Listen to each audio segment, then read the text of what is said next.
ഖുർആൻ സൂറത്തു ഫുസ്സിലത്തിന്റെ 34-ാമത്തെ വചനം, വലാ തസ്തവിൽ ഹസനതു വലസ്സയ്യിഅ ഇദ്ഫഅ ബില്ലതി ഹിയ അഹ്സൻ ഫഇദല്ലദി ബൈനക വബൈനഹു അദാവത്തുൻ കഅന്നഹു വലിയ്യുൻ ഹമീം.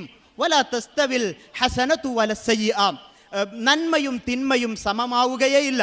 ഇരുളും പകലും സമമാകാത്തതുപോലെ, അറിവും അവിവേകവും തുല്യമാകാത്തതുപോലെ ഒരിക്കലും നന്മയും തിന്മയും സമമാവുകയേയില്ല. ഇദ്ഫഅ ബില്ലതി ഹിയ അഹ്സൻ, ഏറ്റവും ഉത്തമമായതുകൊണ്ട് നിങ്ങൾ തിന്മയെ പ്രതിരോധിക്കുക. ഫഇദല്ലദി ബൈനക വബൈനഹു അദാവത്തുൻ കഅന്നഹു വലിയ്യുൻ ഹമീം, എങ്കിൽ നിങ്ങളുടെ ബദ്ധവൈരികൾ നിങ്ങളുടെ ഉറ്റമിത്രങ്ങളായി മാറുന്ന അവസ്ഥയുണ്ടാകും. എങ്ങനെ? തിന്മയെ തിന്മകൾ കൊണ്ടല്ല, കലാപക്കലിയെ കലാപത്തിന്റെ വാക്കുകൾ കൊണ്ടല്ല, വെറുപ്പിനെ വെറുപ്പ് കൊണ്ടല്ല, പകയെ പക കൊണ്ടല്ല, സ്നേഹം കൊണ്ട് ചെറുത്തു തോൽപ്പിക്കുവാനുള്ള ഖുർആനിന്റെ ആഹ്വാനം.